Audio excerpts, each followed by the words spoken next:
Welcome to the Links Golf Club podcast, everyone. Your weekly live show about our wonderful club and the world of golf. I'm Gregory, joined as always by Cooper and Chris. We got Bossie lounging in the background. She's not going to be super helpful, but she's still here for moral support. This week, we break down Scotty Scheffler's BMW win, FedEx standing shakeup, Ryder Cup top six is now locked. We recap Mason Howell's dominant U.S. amateur victory. We preview the Spey Bay Ryder Cup with our captain, and we talk about what's going in the bag for the upcoming Scotland trip. Gentlemen, how y'all feeling today? Good. Feeling Feeling good. good? Yeah. I've got a new background, just moved, so still very sore from that process, but we're gonna get some more art. We got the Spey Bay flag hanging and yeah, hopefully the internet speed keeps up today for the stream, but feeling good. Feeling good. Chris, how you doing? It's a new background for you as well. Good, yeah. Also new background. Mine because I'm coming in from a remote location today. Similarly hopeful about how the broadband internet speeds hold up today. We'll see how it goes. But yeah, otherwise feeling good. Haven't really gotten too much golf in the past couple weeks. I think that's the one downside, but excited to talk golf today nonetheless. Great. Yeah, I'm trying to taper correctly. Sort of, last week of workouts and running. Have a competitive match coming up tomorrow, at my home course, and hoping to, at least emulate the stress of a singles match. So we're trying to go there. I've done a couple alt shot on sim, which has been also very helpful. And we're gonna try to peak at the right time. We're just playing kind of a low fairway finder off the tee right now. Not trying to do anything crazy. We're probably gonna hit two iron a lot off the tee, quite a bunch in foursomes anyway, just to kind of be the safe partner. But yeah, I think we're a week away. Like I'm wheels up about this time 1 week from now, heading over to Scotland for the Ryder Cup, and I am stoked about it. Let's Uh, go. let's do some housekeeping, Chris. Why don't you talk about Gemini? Yeah. And of course, if you don't know by now, you should know that today's podcast is sponsored by the Gemini credit card, the only instant crypto rewards credit card on the market, and hands down, one of the best credit cards if you love golf. That's because they're giving 10% back in crypto on golf course purchases. 10% through September 30th, up to $250 of spend a month. And that's on top of what they give just on a normal basis, which is up to 4% back on all of your credit card spend. They're giving it in crypto and Bitcoin, Ethereum, or over 50 other cryptocurrencies that Gemini offers. And I mean, the rewards are pretty great. I don't know how much you guys have been using it across categories. This is like 4% back on gas and rideshare, or 3% back on dining. I've been hitting that up with all of my Seamless and Grubhub and Uber. It's been a great. I know we've heard a lot of folks with positive reviews of it that have been hopping in the chat that have signed up over the past couple months. And yeah, so up to 4% back just on everyday purchases, earn 10% back in crypto on golf course purchases through September 30th. And you get a $200 sign up bonus once you sign up and spend, I think it's $3,000 on your card. So it's been pretty great so far. Have you guys, what's been your latest purchasing? Have you maxed out your golf course purchases this month, or how's it looking for you guys?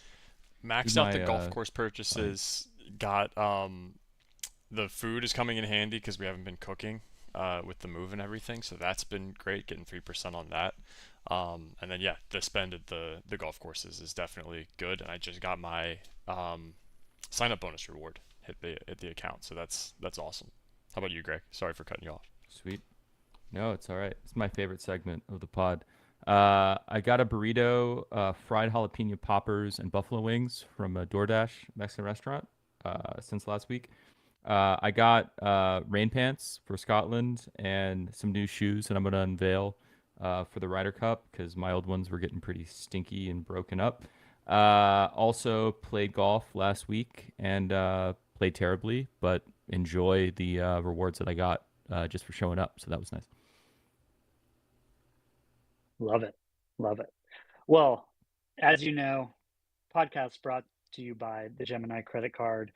And in case you were wondering, those golf course purchases, that does include any spend on Hillcrest memberships, Spey Bay memberships, Links events, including the Tree Farm event coming up in November. It still has a couple of spots remaining. So if you use your Gemini credit card on those items, you're getting 10% back on those, which is pretty darn awesome. So excited to have Gemini as a partner. And as we've said, we're working on them with a number of exciting things that may be coming soon. We're excited to have them on board and presenting today's podcast. But that's it up front. So what else do we have to announce today, Coop? What else is going on before we get into the podcast?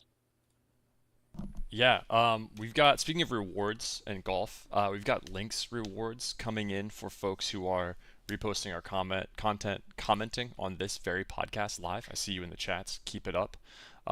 Sharing stuff, and then if you go into Discord and verify your wallet, you have more than 1 million Links coin. You are entered to win prizes. This week we're giving away a Links hat. So we were wearing it last week. It's the awesome rubberized branded Bill logo. Super high quality hat. Looks awesome on and off the course. We're giving that away. Doing lots of other really fun stuff with Links coming down the pipe as well. So stoked about that. Get in Discord. Get your links. Share with a friend. And then we also have community events coming up. We've got the Battle for the Hudson. This is a member-hosted event. New York versus New Jersey style Ryder Cup. Forget about it. Forget about it. Cup. Yeah, exactly. So that's going to be really, really good. Looking forward to that. That's at links.io/events. Link is in the comments here, as well as Greg coming to Sweden is going to visit your almost like your spiritual home course, right? It's not your home course, but like right. I will be buried there when I die. You sprinkle my ashes on the on I don't know, maybe the fourth hole, because that's where Fez got his hole in one. That was a great memory. But. Yeah, always a good time down there in South Pittsburgh, Tennessee. And then the biggest news that we have is the summer solstice video is premiering tomorrow at noon. So set your reminders, tune into the live premiere, make sure you share that trailer. That is live now on Twitter and on YouTube, so you can watch the trailer. Greg, I just want to give you a shout out. You did an awesome job with the editing. Dude, I know you weren't there this year to hike it with us. Chris obviously did a great job supporting me, getting 70 holes in himself on the day of. But, you supported the effort greatly with, your video production skills on this one. So I'm really, really excited for this to premiere. It was the easiest job ever because y'all had some great content. Chris shot some great content. We had a ton to choose from. I've obviously watched it now 1,000 times while editing it, but I'm really excited for y'all to get a peek at what it looks like to be at a Spey Bay event and root Cooper on as he tries to go low and establish a 100-hole record.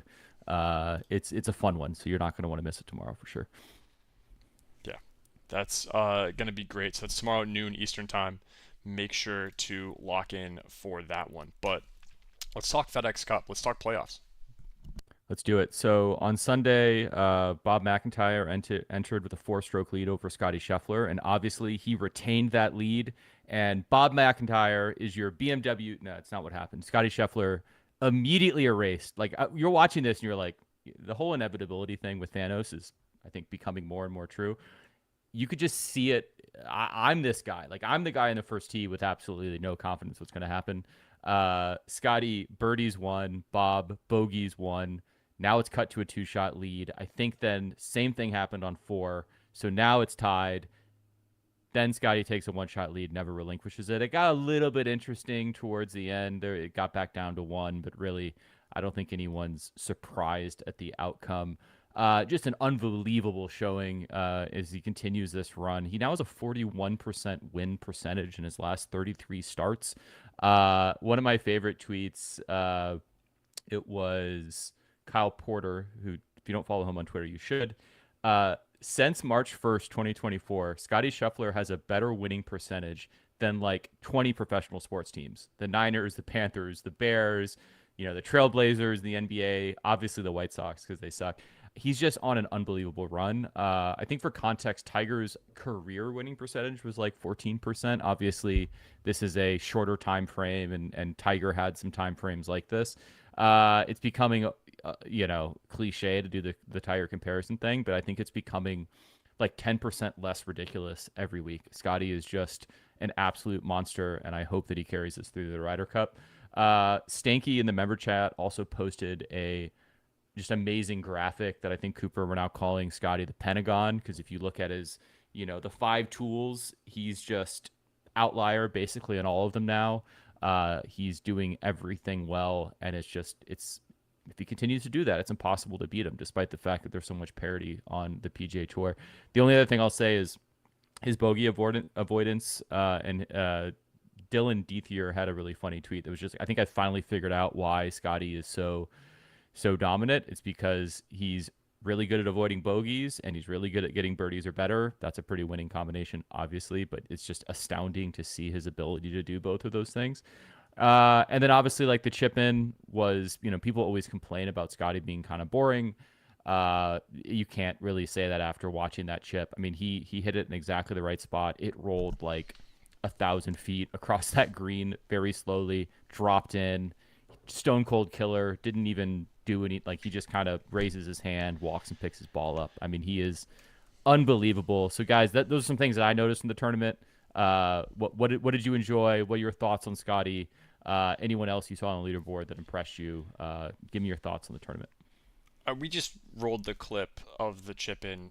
You know, it's hard to complain about such an awesome shot, but like his celebration could have been more celebratory. I like it. Right? It was I okay, like it. but like I want to see some energy. He's leading at the BMW Championship. He's literally just kicking butt out there. I want to see some like pumped up. The hand up was cool, but um, it almost felt like that was him trying to do something. Like Sure. he's like being conscious about it. He knows that he doesn't have the energy of like the Tiger fist pumps were just so natural, right? Like it just kind Mm-hmm. of flowed. But to complain about that is a champagne problem. I don't know. It was a really great tournament. I was rooting for Bobby Mack the whole time. Uh, I think it's shaping up to be really good. The interesting storyline at the cusp with Goddard, Batia, Kim, Fowler, right? Watching that all weekend was really, really interesting. And seeing how that shook out, and Batia just, kind of collapsing on the back nine. I think he had 5 bogeys on the back nine at Sunday. Was just Tough scene. it's tough to watch. You don't want to see anybody go through that. But yeah, I mean, a really interesting playoff, and then your guy Fitzpatrick didn't get in there either. Which is tough because we're always rooting for him over here. Yeah, we'll talk about our foursomes in a second. It's spoiler alert, not great for me and my guys. Chris, what do you think about what happened over the weekend? Yeah, I mean it's kind of getting old to talk about Scotty. There's no much not much more to say because it feels like not even just Scotty winning, but like the manner in which he wins is always the same. It's just him Yeah. kind of being so consistent, trudging along, and then running somebody down. It's either that or he's playing so exceptionally well and so far ahead of the field that it's not even interesting at all. Mm. So I will say I did find it was nice to have the secondary storyline of who's making the cut. Thought they had a good job of having the like cut line leaderboard on the screen the Retweet. whole time, It's and very good. be kind of tracking that constantly. Gave a little more interest, and you had some names in there, and Ricky was in it, and kind of Batia, as you said, was kind of falling apart, and so gave it a little extra bit to watch, which was nice. Um, but yeah, I mean, Gotti, inevitable, like hard to find anything else interesting to say otherwise. But I mean, I do completely agree. The Tiger comparisons are getting more and more relevant every time he wins, and I do think I completely agree, Coop, with it's the one knock on him is he's just less interesting to watch because there's not the emotion. It's like it's hard to complain about it, right? Because he's doing the best at what he is asked to do. Um, but that said, it would be more enjoyable, if he had a little more fire, maybe. The and honestly, I think like his game and Tiger's game are actually very similar, right? Like Tiger, you think of Tiger, you think of like iconic shots and just all the fire and the fist pumps and everything. But you go back and watch, he's actually like the reason he won is because he played more or less safe. Mm-hmm. He's just hitting greens and putting, and then taking birdies when he can, and then he ends up, you end up winning a bunch of tournaments and a bunch of majors that way. That's like exactly what Scotty does, but you don't get the fiery fist pump every once in a while and everything else, which I think makes him a little less of a lightning rod, or doesn't elicit as much reaction because of it. But all that said, he's absolutely dominating, so knock him for that. Yeah, it's almost like the adage of the aggressive shot at a conservative target that like Brooks has done really well in the majors that he's won. Scotty just does it all the time and executes it better. It's just if you're gonna build a modern golfer in a lab, it's Scotty Scheffler, and I just don't know. I hope this lasts. That's the main thing is I hope it lasts because I think it's so much more fun. And I see people's argument of like, oh, it's boring to just like the inevitability of Scotty and everything else, and we don't like him because he's not as fun to watch. Like I get that argument, but I do like in every sport. I like greatness. It's nice if it's my team. It really is, but like I like watching this kind of stuff because it's so hard to do, and I think it also brings more people into paying attention to these, which is only going to hopefully be better for the TV product, the social product. If there's more attention on this, hopefully we're going to continue to get better improvements there. So yeah, and then the only other thing is, can he do this? Because that was the one knock on Tiger is he was not a good Ryder Cup player. He never was a good Ryder Cup player. My hope is that Scotty, he's played decent in his last two, but he's going to have to be a dog out there, and I hope he has it. It's good that as we've seen some of these European players that are going to be on the European team start to peak at the right time. It's like almost like a baseball team going into the playoffs. It was nice to see Scotty basically play a singles match against Bob McIntyre and just step on his neck, and that's what we want to see going down the stretch on Sunday at the Ryder Cup. So only other kind of like major storyline I have that was great was Ben Griffin had a fantastic after round interview where he had, I'm doing this from memory, but it was something like he went like double or triple, bogey, and then he finished still 1 under, just went on a run.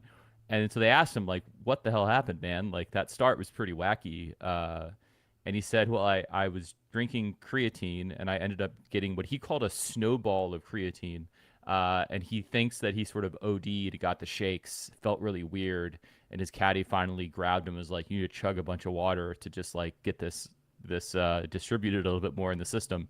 And he settled down and played great.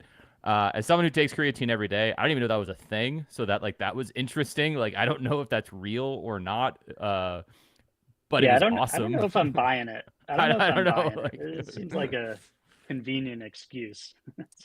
Yeah. But yeah. An opportunity you for gotta the Create gummies. I don't know if you guys. I take the not a sponsor, right? But we'll shout out McCormick No free here. ads. No free ads. Yeah. It's one of the benefits you get 10% on the Gemini card too, so we can throw that in there. You get the gummies. You can't get a snowball or like a clump of creatine if it's the gummy. Just eat the right number of gummies. So that's my preferred method. So I would never encounter this problem. I'm not sure that he encountered that specific problem or what happened, but if you're worried about this, you can go with the gummy option. Yeah, we got some people in the chat who like the Create gummies. Yeah. I'll have to try them. I know y'all talked about it before. I still do the morning protein and creatine shake, but the gummies seem, to avoid ODing, which sounds bad if that's a thing. It's a real problem. Real problem for sure. days. I just like the snowball. The snowball thing is what really interests me. Is like, it sounds like drugs. Like it's just like it's kind of cool, but also it makes him seem less cool. I'm a big Ben Griffin fan, but he kind of towed the line there for me. So let's get to the I've been kind of holding this off for a little while because frankly I'm embarrassed, but let's look at our FedEx Cup foursomes. So just to give you some context, back before the FedEx playoffs started, Chris Cooper and I each did a snake draft to build a foursome team. and you get points for certain things happening. So you get like a point if your player plays, 2 points if they make the cut, 3 points for a top 10, blah, blah, blah, blah, blah. And after 2 weeks, like after the first week, it was close-ish. After the BMW, my team is just absolutely fallen off like a cliff. Like it put the GPS into the bottom of a cliff and then followed the directions and just drove off of it like the O'Doyles and Billy Madison. It's just an absolute disaster. I'm disgusted with my team. We got a lot to do in the off season. We're gonna have to make some pretty tough decisions with the personnel, but right now Chris is leading with 46 points. Having Scotty on your team, I think, helps there quite a bit. But you did have a like. What's amazing is you had Sepp Straka too, who withdrew, right? So you got the 2 points for him making the cut because he's still in the top 30 and he's likely to play next week. But you didn't get points last week for Rory, and you didn't get points for Straka this week, and you're still winning. That is the Scotty Scheffler effect. But also, Rory and Harris both T12. I don't know if anyone calls Harris English by just his first name, but I'm going to start doing that. Cooper is then in second place with 44 points. Man, he had Ludwig at T7, Tommy at T4. Tommy's continued to carry the load for your team. Keegan at T17, and Justin Thomas at 233. So then I'm in last place with 31 points. My horse Xander T28, Russell Henley T15. Good job showing what you need to do to get in the Ryder Cup, bud. Matt Fitzpatrick, not great, and Ben Griffin, which, we'll call that the creatine situation. I wasn't expecting that, but I was really hoping for a good showing from Ben. And I didn't get it, so I'm in last place. I don't really want to talk about it. I won't be answering questions this time, but the two of you can discuss amongst yourselves. Yeah. Chris, go ahead. You're in first. You go first. How do you feel? No, I mean, I was going to say I'd like to take credit for my brilliance in picking, but the reality is it's all just because I had the first pick and got Scotty. So, I'll take it easy on the bragging there.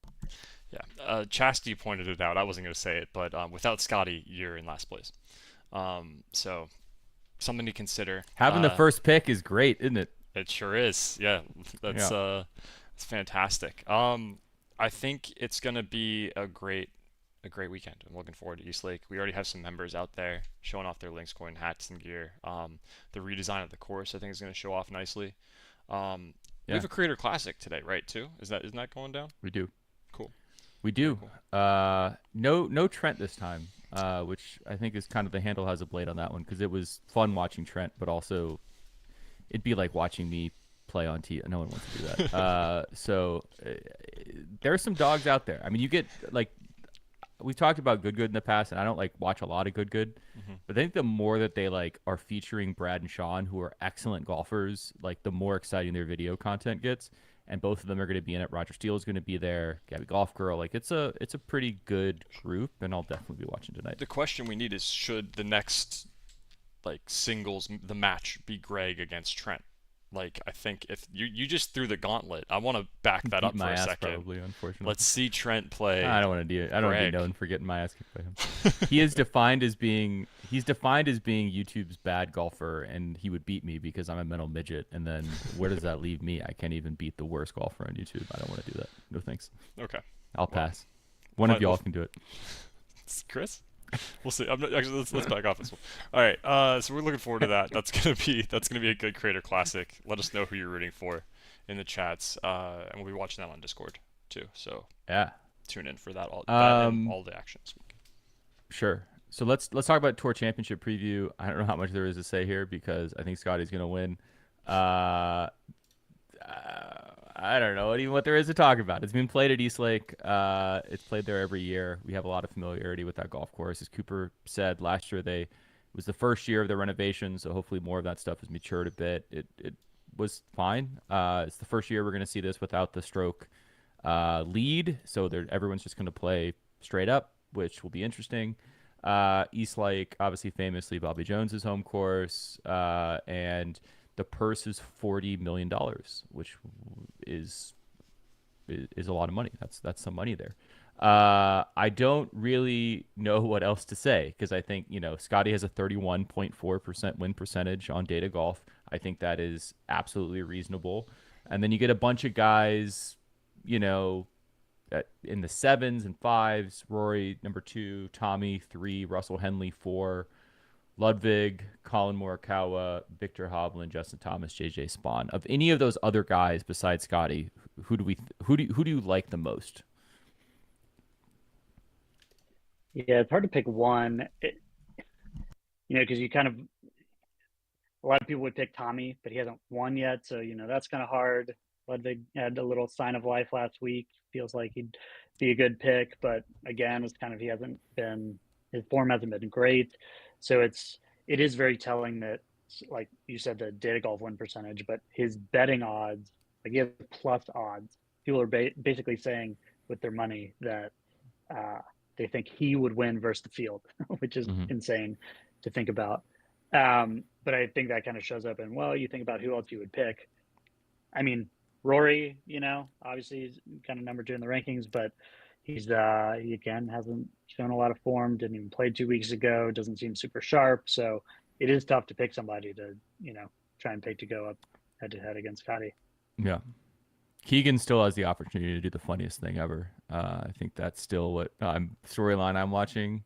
It's gonna be fun. I mean, this is the last real tournament we get of the year, right? So like this is, it's definitely not the Super Bowl as far as import goes, but it's the last time we're gonna see most of these golfers play, unless you're like obsessed with all the fall series event stuff that happens, and then we get to Kapalua, right? So we're getting into the trough. At least this year, we get the Ryder Cup, we get the Walker Cup, we get a lot of stuff coming up that I'm arguably much more excited about than the PGA Tour season. But yeah, the only other thing is like Scotty's also getting Ted Scott back. So he won last week with Michael Cromie, and imagine being like the caddy who steps in. You're the replacement caddy for Ted Scott, who's won a ton of money from Scott. I think Ted Scott would be like a top 15 money winner on tour just by being the caddy. He won $360,000 this week for being the single week caddy for him, which is awesome. Like that's I love the fact that happened. But Ted Scott is back this week, so I would yeah, take it. I would volunteer to be on Scotty's bag this week sure. if you need somebody. Sure. I'm sure they'll answer your phone calls if you call and ask. Just shoot old Ted a text there. Random stat or not stat, but story on that. I don't know if you guys saw, but so Michael Cromie, I guess he was like all-American golfer at Georgia. Was actually pro for a bit. Like won the I think Northern and Southern Am when he was an amateur. Like super legit player, but also wild that someone's such a strong talent ends up as like standing caddy, and probably I'm sure he beat his lifetime earnings as a golf pro by stepping in with Scotty for one week. But sure. Wild, absolutely wild. Yeah. All right, let's wrap up the FedEx stuff with some Ryder Cup implications. We now have the top 6 Americans are set. So you got Harris English, JJ Spawn, Scotty Scheffler, Xander Schauffele, Bryson DeChambeau, and Russell Henley are the automatic qualifiers, top 6. They're in. And so now what's interesting is, what's going to happen with the next 6. So as things shook out after the BMW, not a lot of movement. Maverick McNeely moved up 1. A lot of people are calling for him to be on the team. Keegan Bradley fell down 1 spot. Brian Harmon moved up 1. Andrew Novak moved down 1. And not a lot of other movement after that. So guys like Ben Griffin didn't do himself a lot of favors, but I think he's still pretty safe. Maverick McNeely certainly has like the most to gain this week. Like if he top 10s, that's going to put him in a pretty safe category, I would assume. But then you're looking at guys outside of that next 6. You're looking like, I want to see Cam Young have a great week. He's the one that I want to see on the team more than anyone besides Ben Griffin. And then you got Cantlay, Sam Burns, Wyndham Clark, Lucas Glover, all sort of roughly in the mix. It would have been great to see Akshay go out there and top 5 and like put him a little bit closer, but there is a lot to watch out for this week. We're going to get these 6 picks relatively soon after the BMW, so that's one thing to definitely watch out for. You're no longer chasing, who the top 30 qualifiers are for the Tour Championship. You're now going to see, look at the Ryder Cup rankings page throughout the weekend and see how those guys are playing. If you want a rooting interest in the all right, well, Scotty's going to win situation, take a look at those guys like 7 through 20 and watch how they play, because that's going to end up, I think, really defining the team that we're going to see in a couple of weeks. Anything up Yeah, I else think. there? Yeah, I was going to add. I think they already scheduled the press conference for announcing the picks next Wednesday, Ooh. so like we know the timeline. But my feeling seeing the list is it's very murky. Like no one has. We didn't have 12 or I guess 6 people stand out and make themselves the clear favorites, right? Mm-hmm. Like Mm-hmm. both on the Keegan decision of if he's going to play or not. That's he did not like kind of separate himself, Yeah, barring like whatever going out and winning this I week think or that's something dead. like. That storyline's dead. Yeah, yeah. So he like that, but on the other side, he didn't play badly enough to like take himself off the list, right? He's very clearly in the gray Yeah. gray area in the middle that he has to deal with as captain. So that's the one thing. But then also on the other picks too, right? Like we did not have 5 other people step up and okay, these are the clear guys. Whether you look straight at points or just kind of eye tests, like it's not clear at all. So Mm-hmm. that feels like a very bad situation to be in. Like, Yep. it's feels like there's going to be some bad blood. There's going to be some drama or, whatever else, which probably isn't going to help, but who knows? I mean, we'll Yeah. see. I guess that's why it's fun to follow all this stuff, but Yeah. it's going to be an interesting week. And then, next few weeks leading up to teams picked. Yeah, at least like by next week, the news cycle on who's going to be on the Ryder Cup will be over, and we can just focus on how we're going to play. I think the only counterpoint I would say is having that many guys in the gray area is both a testament to how deep U.S. golf is. I think comparatively, like if you're looking at the European side, you're not looking at that many guys. Maybe you're swapping in like should it be this guy or this guy for 12, but I think theoretically you could take like 20 golfers to Bethpage and I think build a really good team. So I think the positive to that, my hope is that that gives Keegan some freedom to pick a team that both gels well as a team. Like we have no idea what his strategy is going to be on that front yet, but I want him to think about that and then also obviously look at the data and look at the course matchup and everything else. Like if you had those 12 and it was cut, he'd have a lot fewer options. Obviously, there's going to be the drama and the bullshit and all of that kind of stuff. But at the end of the day, I think that hopefully frees him up to put the best team out there as possible. And again, on paper, despite my feelings internally, emotionally about how I think the Europeans are going to come in and win, on paper, whatever squad the U.S. puts together is going to be probably better. So it's like, you got the home field advantage. You have probably greater talent top to bottom. We'll see what happens. But I'm still have to talk myself out of thinking that Europe is going to win before I place a bet. Let's talk about USAM. So Mason Howell defeated. This was like a Chris versus Gregory situation. Mason Howell from Georgia that I'm sure Chris was rooting for. Jackson Harrington from Tennessee, not that far from Nashville, that I was rooting for. Not great for Jackson Harrington.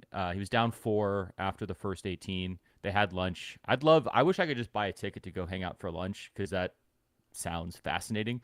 And then ultimately Mason Howell closed him out 7-5. I had a blast watching the USAM this year. Number one, I love Olympic Club. I love it on TV. I've never been there, but it looks great on TV. I love the intimacy of the US Amateur. I love just like the youthful vibes, like especially with Donegan. I don't know why there were so many Donegan fans there, Scottish guy, but like it seemed like the whole world was rooting for him, and that was Yeah. a really He fun 18th hole with Harrington. Yeah, he lives in Mill Valley and I think plays at a Got Meadow it. Club where we had an event last year, just Okay. north. So he was kind of the hometown. Despite being Scottish, he was Yeah. kind of the hometown guy. True man of the world, cosmopolitan. Uh, but yeah, I mean it was a blast. I mean, I think my favorite match was the Harrington Donegan one. Harrington was up pretty convincingly, ended up then getting it back to all square, and then had to hit a great drive and had to hit a great approach shot and did both of those things with the pressure that comes on, wanting to make it to the finals. It's also cool that like if you make it to the finals, you get a U.S. Open exemption automatically and a likely Masters invitation. They only say that because the invitations come out later, but I don't think anyone has not been invited.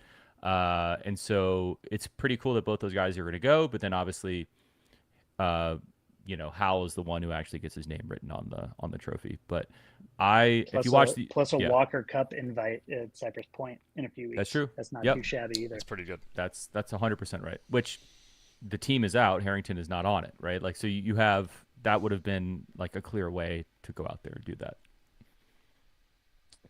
But yeah, any other thoughts on the USAM? I mean, I love this event. I don't know if y'all watched, but what was your relationship with it this point?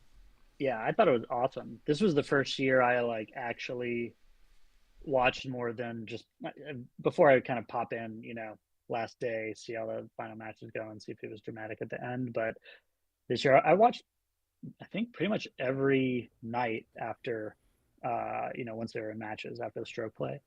I mean, also when it's on the West Coast, so you get the primetime viewing, plus you got the, most of the days you got 36 holes, so you're going to kind of a lot of content to watch. And yeah, I mean, it's cool seeing new names, young guys, a lot of the backstories that you didn't really know about before. Ton of fun. Like you said, Olympic Club was great to watch. And the other thing I noticed, and was feeling this way about watching the women's AM recently as well, or women's British Amateur women's AM at Bandon Dunes, yep, was like watching match play. You get to see them. What match play does is it forces people into needing to make hero shots and not just playing to save strokes, right? So you see these guys are so damn good. And you see, saw them hit some sick shots, like Michael Lee, who I think he was playing. I think he was playing Miles Russell. Oh, okay. Or yeah. Well, yeah. You're talking about the quarterfinal match. That's right. Yeah. That's right. So he beat Russell, and then he played Howell in the next round. So going up against a 16-year-old, then an 18-year-old, but he was missing greens right and left into the crazy thick Olympic rough, and just going up and down from everywhere. It was insane. It's like they just have so much game. It was cool to see. It was very cool to see. Yeah, that the Lee Howell match was interesting too, because at one point, and this kind of a segue into our Ryder Cup strategy.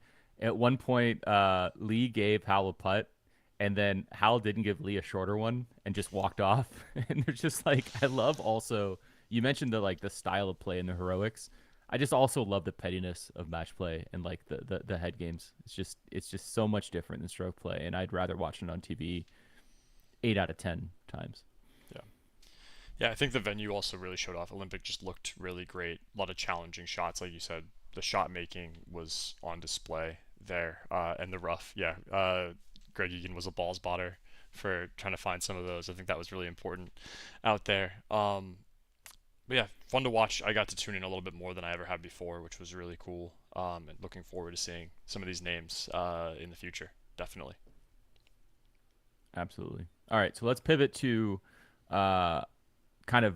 let's say part two of our Ryder Cup conversation. The Spey Bay Ryder Cup is next week.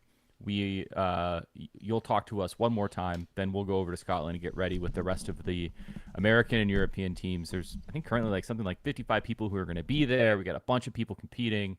I think it's going to be the best event of the year. Obviously, I'm partial to the Summer Solstice Spey Bay event, but this Ryder Cup event is getting a bunch of hype, and we're taking it very, very seriously. Some would argue too seriously.